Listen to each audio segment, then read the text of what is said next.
আমি ঘরে বাইরের বিমলা। আজ কিছু কথা, নিজের কথা বড় বলতে ইচ্ছে করছে। মাগো, আজ মনে পড়ছে তোমার সেই শীতের সিঁদুর, চওড়া সেই লাল পেড়ে শাড়ি, সেই তোমার দুটি চোখ, শান্ত, স্নিগ্ধ, গভীর। সে যে দেখেছি আমার চিত্তাকাশে ভোরবেলাকার অরুণ রাগরেখার মতো।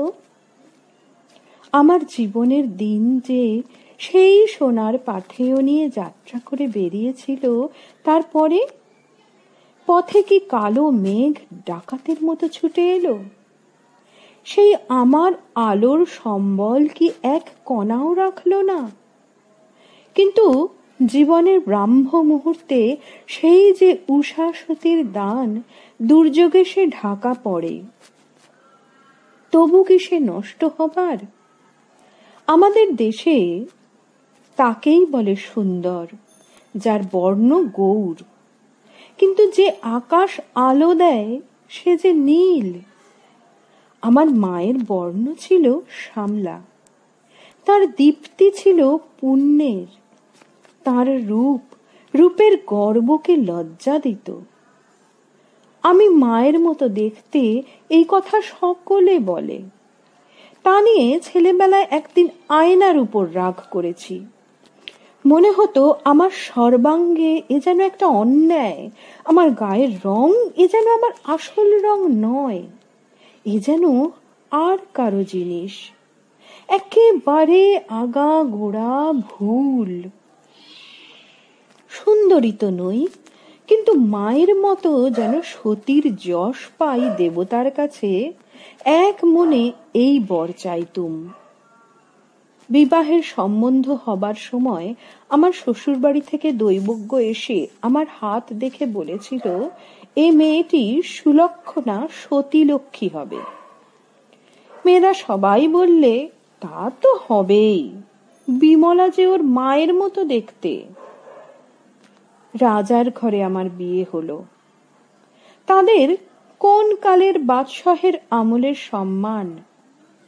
ছেলেবেলায় রূপকথার রাজপুত্রের কথা শুনেছি, তখন থেকে মনে একটা ছবি আঁকা ছিল। রাজার ঘরের ছেলে, দেহখানি যেন চামেলি ফুলের পাপড়ি দিয়ে গড়া।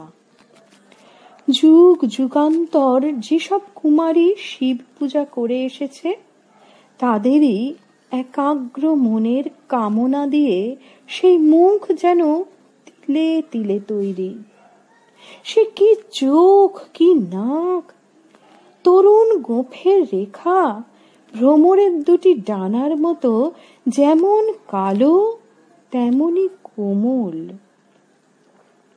স্বামীকে দেখলুম, তার সঙ্গে ঠিক মেলে না, এমনকি তার রং দেখলুম আমারই মতো। নিজের রূপের অভাব নিয়ে মনে যে সংকোচ ছিল, সেটা কিছু ঘুচল বটে, কিন্তু সেই সঙ্গে একটা দীর্ঘ নিঃশ্বাস পড়ল। নিজের জন্য লজ্জায় না হয় মরেই যেতুম, তবু মনে মনে যে রাজপুত্রটি ছিল, তাকে একবার চোখে চোখে দেখতে পেলুম না কেন? কিন্তু রূপ যখন চোখের পাহারা এড়িয়ে লুকিয়ে অন্তরে দেখা দেয়, সেই বুঝি ভালো। তখন সে যে ভক্তির অমরাবতীতে এসে দাঁড়ায়, সেখানে তাকে কোনো সাজ করে আসতে হয় না। ভক্তির আপন সৌন্দর্যে সমস্তই কেমন সুন্দর হয়ে ওঠে, সে আমি ছেলেবেলায় দেখেছি। মা যখন বাবার জন্য বিশেষ করে ফলের খোসা ছাড়িয়ে সাদা পাথরের রেকাবিতে জল খাবার গুছিয়ে দিতেন, বাবার জন্য পানগুলি বিশেষ করে কেওড়া জলের ছিটে দেওয়া কাপড়ের টুকরোয় আলাদা জড়িয়ে রাখতেন। তিনি খেতে বসলে তাল পাখার পাখা নিয়ে আস্তে আস্তে মাছি তাড়িয়ে দিতেন। তার সেই লক্ষ্মীর হাতের আদর, তার হৃদয়ের সেই সুধারসের ধারা কোন অপরূপ রূপের সমুদ্রে গিয়ে ঝাঁপ দিয়ে পড়ত, সে যে আমার সেই ছেলেবেলাতেও মনের মধ্যে বুঝতুম। সেই ভক্তির সুরটি কি আমার মনের মধ্যে ছিল না? ছিল। তর্ক না, ভালো মন্দের তত্ত্ব নির্ণয় না, সে কেবলমাত্র একটি সুর। সমস্ত জীবনকে যদি জীবন বিধাতার মন্দির প্রাঙ্গণে একটি স্তব গান করে বাজিয়ে যাবার কোনো সার্থকতা থাকে, তবে সেই প্রভাতের সুরটি আপনার কাজ আরম্ভ করেছিল। মনে আছে, ভোরের বেলায় উঠে অতি সাবধানে যখন স্বামীর পায়ের ধুলো নিতুম, তখন মনে হতো আমার শীতের সিঁদুরটি যেন শুকতারার মতো জ্বলে উঠল। একদিন তিনি হঠাৎ জেগে উঠে হেসে বললেন,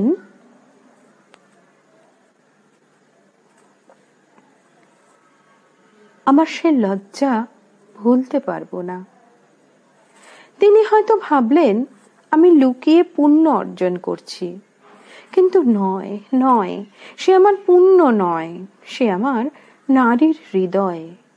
তার ভালোবাসা আপনিই পূজা করতে চায়। আমার শ্বশুর পরিবার সাবেক নিয়মে বাঁধা। তার কতক কায়দা কানুন মুঘল পাঠানের, কতক বিধি বিধান মনু পরাশরের। কিন্তু আমার স্বামী একেবারে একেলে। এ বংশে তিনি প্রথম রীতিমতো লেখাপড়া শেখেন আর MA পাশ করেন। তার বড় দুই ভাই মদ খেয়ে অল্প বয়সে মারা গেছেন। তাদের ছেলে পুলে নেই। আমার স্বামী মদ খান না, তার চরিত্রে কোনো চঞ্চলতা নেই। এ বংশে এটা এত খাপছাড়া যে সকলে এতটা পছন্দ করে না। মনে করে যাদের ঘরে লক্ষ্মী নেই, অত্যন্ত নির্মল হওয়া তাদেরই সাজে। কলঙ্কের প্রশস্ত জায়গা তারার মধ্যে নেই, চাঁদের মধ্যেই আছে। বহুকাল হলো আমার শ্বশুর শাশুড়ির মৃত্যু হয়েছে। আমার দিদি শাশুড়ি ঘরের কর্ত্রী।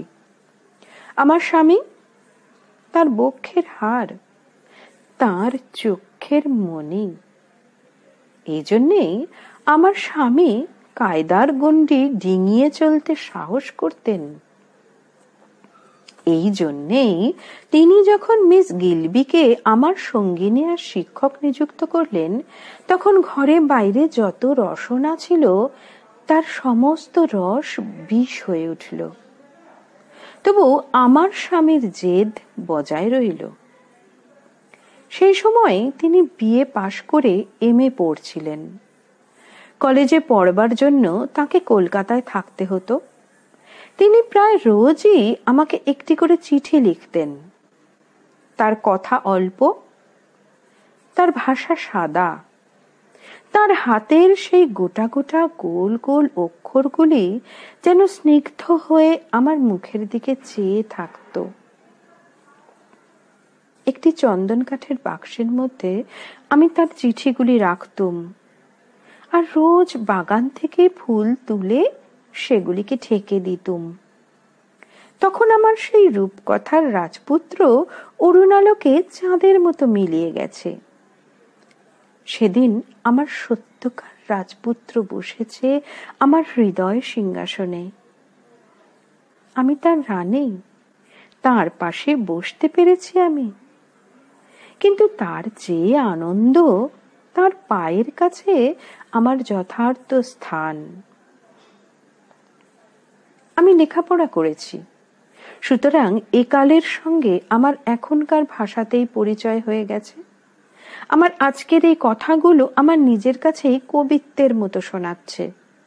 এই কালের সঙ্গে যদি কোনো একদিন আমার মোকাবিলা না হতো, তাহলে আমার সেদিনকার সেই ভাবটাকে সোজা গদ্য বলেই জানতুম।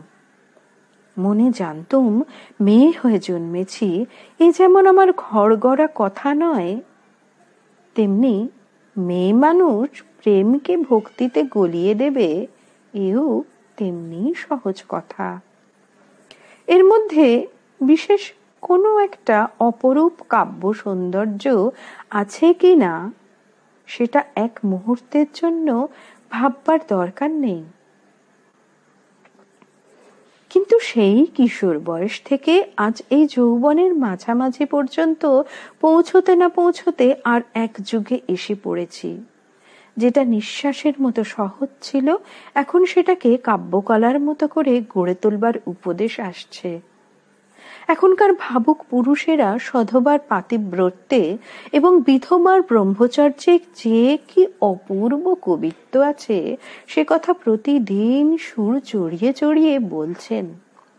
তার থেকে বোঝা যাচ্ছে জীবনের এই জায়গায় কেমন করে সত্য আর সুন্দরে বিচ্ছেদ হয়ে গেছে। এখন কি কেবলমাত্র সুন্দরের দোয়াই দিলে আর সত্যকে ফিরে পাওয়া যাবে? মেয়ে মানুষের মন সবই যে এক ছাঁচে ঢালা তা আমি মনে করি নে, কিন্তু এটুকু জানি আমার মনের মধ্যে আমার মায়ের সেই জিনিসটি ছিল, সেই ভক্তি করবার ব্যগ্রতা।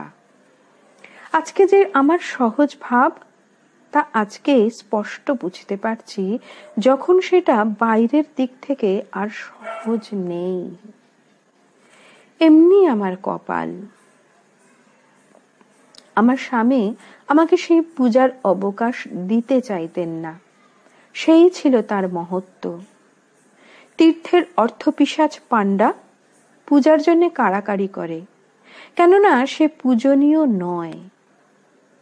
পৃথিবীতে যারা কাপুরুষ তারাই স্ত্রীর পূজার দাবি করে থাকে, তাতে পূজারী ও পূজিত দুইয়েরই অপমানের এক শেষ।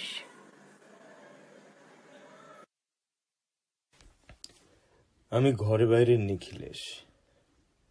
একদিন আমার মনে বিশ্বাস ছিল ঈশ্বর আমাকে যা দেবেন আমি তা নিতে পারবো। এ পর্যন্ত তার পরীক্ষা হয়নি, এবার বুঝি সময় এলো। মনকে যখন মনে মনে যাচাই করতুম অনেক দুঃখ কল্পনা করেছি। কখনো ভেবেছি দারিদ্র, কখনো জেলখানা, কখনো অসম্মান, কখনো মৃত্যু, এমনকি কখনো বিমলের মৃত্যুর কথাও ভাবতে চেষ্টা করেছি। এই সমস্তই নমস্কার করে মাথায় করে নেব এই কথা যখন বলেছি বোধহয় মিথ্যা বলিনি। কেবল একটা কথা কোনোদিন মনে কল্পনাও করতে পারিনি। আজ সেই কথাটা নিয়ে সমস্ত দিন বসে বসে ভাবছি, এও কি সইবে? মনের ভিতরে কোন জায়গায় একটা কাঁটা বিঁধে রয়েছে। কাজকর্ম করছি কিন্তু বেদনার অবসান নাই। বোধহয় যখন ঘুমিয়ে থাকি তখন সেই একটা ব্যথা পাঁজর কাটতে থাকে। সকালে জেগে উঠেই দেখি দিনের আলোর লাবণ্য শুকিয়ে গেছে। কি এ কি কি হয়েছে? এই কালো কিসের কালো? কোথা দিয়ে আমার সমস্ত পূর্ণ চাঁদের উপর ছায়া ফেলতে এলো? আমার মনের বোধ শক্তি হঠাৎ এমন ভয়ানক বেড়ে উঠেছে যে দুঃখ আমার অতীতের বুকের ভিতর সুখের ছদ্মবেশ পরে লুকিয়ে বসেছিল তার সমস্ত মিথ্যা আজ আমার নাড়ি টেনে টেনে ছিঁড়ছে। আর যে লজ্জা, যে দুঃখ ঘনিয়ে এলো বলে সে যতই প্রাণপণে ঘুমটা টানছে আমার হৃদয়ের সামনে ততই তার আব্রু ঘুচে গেল। আমার সমস্ত হৃদয় দৃষ্টিতে ভরে গিয়েছে। যা দেখবার নয়, যা দেখতে চাইনে, তাও বসে বসে দেখছি। আমি চিরদিন ঐশ্বর্যের ফাঁকির মধ্যে এত বড় কাঙাল হয়ে বসেছিলুম সে কথা এতকাল ভুলিয়ে রেখে আজ হঠাৎ দিনের পর দিনে, মুহূর্তের পর মুহূর্তে, কথার পর কথায়, দৃষ্টির পর দৃষ্টিতে সেই আমার প্রতারিত জীবনের দুর্ভাগ্য এমন তিল তিল করে প্রকাশ করবার দিন এলো কেন? যৌবনের এই 9টা বছর মাত্র মায়াকে যা খাজনা দিয়েছি, জীবনের শেষ মুহূর্ত পর্যন্ত সত্য সেটাকে সুদে আসলে কড়ায় কড়ায় আদায় করতে থাকবে। ঋণ শোধের সম্বল যার একেবারেই ফুরলো, সবচেয়ে বড় ঋণ শোধের ভার তারই ঘাড়ে। তবু যে প্রাণপণে বলতে পারি, হে সত্য, তোমারই জয় হোক। আমার পিস্তুত বোন মনুর স্বামী গোপাল কাল এসেছিল তার মেয়ের বিয়ের সাহায্য চাইতে। সে আমার ঘরের আসবাবগুলোর দিকে তাকিয়ে মনে মনে ভাবছিল, আমার মতো সুখী জগতে আর কেউ নেই। আমি বললুম, গোপাল, মনুকে বলো কাল আমি তার ওখানে খেতে যাব। মনু আপনার হৃদয়ের অমৃতে গরিবের ঘরটিকে স্বর্গ করে রেখেছে। সেই লক্ষ্মীর হাতের অন্ন একবার খেয়ে আসবার জন্য আমার সমস্ত প্রাণ আজ কাঁদছে। তার ঘরে অভাবগুলি তার ভূষণ হয়ে উঠেছে। আজ তাকে একবার দেখে আসি গে। ওগো পবিত্র, জগতে তোমার পবিত্র পায়ের ধুলো আজও একেবারে নিঃশেষ হয়ে যায়নি। জোর করে অহংকার করে কি করব? না হয় মাথা হেঁট করেই বললুম, আমার গুণের অভাব আছে। পুরুষের মধ্যে মেয়েরা যেটা সবচেয়ে খোঁজে, আমার স্বভাবে হয়তো সেই জোর নেই। কিন্তু জোর কি শুধু আস্ফালন, শুধু খামখেয়াল? জোর কি এরকম অসংকোচে পায়ের তলায়? কিন্তু এই সমস্ত তর্ক করা কেন? ঝগড়া করে তো যোগ্যতা লাভ করা যায় না। অযোগ্য অযোগ্য অযোগ্য, না হয় তাই হলো, কিন্তু ভালোবাসার তো মূল্য তাই, সে যে অযোগ্যতাকেও সফল করে তোলে। যজ্ঞের জন্য পৃথিবীতে অনেক পুরস্কার আছে, অযোগ্যের জন্যেই বিধাতা কেবল এই ভালোবাসাটুকু রেখেছিলেন। একদিন বিমলকে বলেছিলুম, তোমাকে বাইরে আসতে হবে। বিমল ছিল আমার ঘরের মধ্যে। সে ছিল ঘর গড়া বিমল, ছোট জায়গা এবং ছোট কর্তব্যের কতকগুলো বাধা নিয়মে তৈরি। তার কাছ থেকে যে ভালোবাসাটুকু নিয়মিত পাচ্ছিলাম, সে কি তার হৃদয়ের গভীর উৎসের সামগ্রী, না সে সামাজিক মিউনিসিপ্যালিটির বাষ্পের চাপে চালিত দৈনিক কলের জলের বাধা বরাদ্দের মতো? আমি লোভী। যা পেয়েছিলুম তার চেয়ে আকাঙ্ক্ষা ছিল আমার অনেক বেশি। না, আমি লোভী নই, আমি প্রেমিক। সেজন্যই আমি তালা দেওয়া লোহার সিন্দুকের জিনিস চাইনি। আমি তাকেই চেয়েছিলুম, আপনি ধরা না দিলে যাকে কোনো মতেই ধরা যায় না। স্মৃতি সংহিতার পুঁথির কাগজের কাটা ফুলে আমি ঘর সাজাতে চাইনি। বিশ্বের মধ্যে জ্ঞানে, শক্তিতে, প্রেমে পূর্ণ বিকশিত বিমলকে দেখবার বড় ইচ্ছা ছিল। একটা কথা তখন ভাবিনি, মানুষকে যদি তার পূর্ণ মুক্ত রূপে, সত্য রূপেই দেখতে চাই, তাহলে তার উপরে একেবারে নিশ্চিত দাবি রাখবার আশা ছেড়ে দিতে হয়। এ কথা কেন ভাবিনি? স্ত্রীর উপর স্বামীর নিত্য দখলের অহংকারে? না, তা নয়, ভালোবাসার উপর একান্ত ভরসা ছিল বলেই। সত্যের সম্পূর্ণ অনাবৃত রূপ সহ্য করবার শক্তি আমার আছে, এই অহংকার আমার মনে ছিল। আজ তার পরীক্ষা হচ্ছে। মরি আর বাঁচি, পরীক্ষায় উত্তীর্ণ হব, এই অহংকার এখনো মনে রেখে দিলুম। আজ পর্যন্ত বিমল এক জায়গায় আমাকে কোনো মতেই বুঝতে পারেনি। জবরদস্তিকে আমি বরাবর দুর্বলতা বলেই জানি। যে দুর্বল সে সুবিচার করতে সাহস করে না।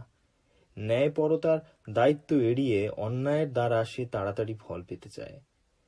ধৈর্যের পরে বিমলের ধৈর্য নেই। পুরুষের মধ্যে সে দুর্দান্ত, ক্রুদ্ধ, এমনকি অন্যায়কারীকে দেখতে ভালোবাসে। শ্রদ্ধার সঙ্গে একটা ভয়ের আকাঙ্ক্ষা যেন তার মনে আছে। ভেবেছিলুম বড় জায়গায় এসে জীবনকে যখন সে বড় করে দেখবে, তখন দৌরাত্ম্যের প্রতি এই মোহ থেকে সে উদ্ধার পাবে। কিন্তু আজ দেখতে পাচ্ছি ওটা বিমলের প্রকৃতির একটা অঙ্গ, উৎকটের ওপরে ওর অন্তরের ভালোবাসা। জীবনের সমস্ত সহজ সরল রসকে এসে লঙ্কা মরিচ দিয়ে ঝাল আগুন করে জীবের ডগা থেকে পাকযন্ত্রের তলা পর্যন্ত জ্বালিয়ে তুলতে চায়। অন্য সমস্ত স্বাদকে সে একরকম অবজ্ঞা করে। তেমনি আমার পণ এই যে কোনো একটা উত্তেজনার কড়া মদ খেয়ে উন্মত্তের মতো দেশের কাজে লাগবো না। আমি বরঞ্চ কাজের ত্রুটি সহ্য করি, তবু চাকর বাকরকে মারধর করতে পারি না। কারো উপর রেগে মেগে হঠাৎ কিছু একটা বলতে বা করতে আমার সমস্ত দেহ মনের ভিতর একটা সংকোচ বোধ হয়। আমি জানি আমার এই সংকোচকে মৃদুতা বলে বিমল মনে মনে অশ্রদ্ধা করে। আজ সেই একই কারণ থেকে সে ভিতরে ভিতরে আমার উপরে রাগ করে উঠছে যখন দেখছি আমি বন্দে মাতারম হেঁকে চারিদিকে যা ইচ্ছে তাই করে বেড়াই নে।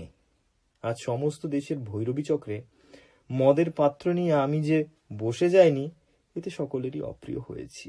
দেশের লোক ভাবছে আমি খেতাব চাই কিংবা পুলিশকে ভয় করি। পুলিশ ভাবছে ভেতরে আমার কুমতলব আছে বলেই বাইরে আমি এমন ভালো মানুষ। তবু আমি এই অবিশ্বাস ও অপমানের পথেই চলেছি।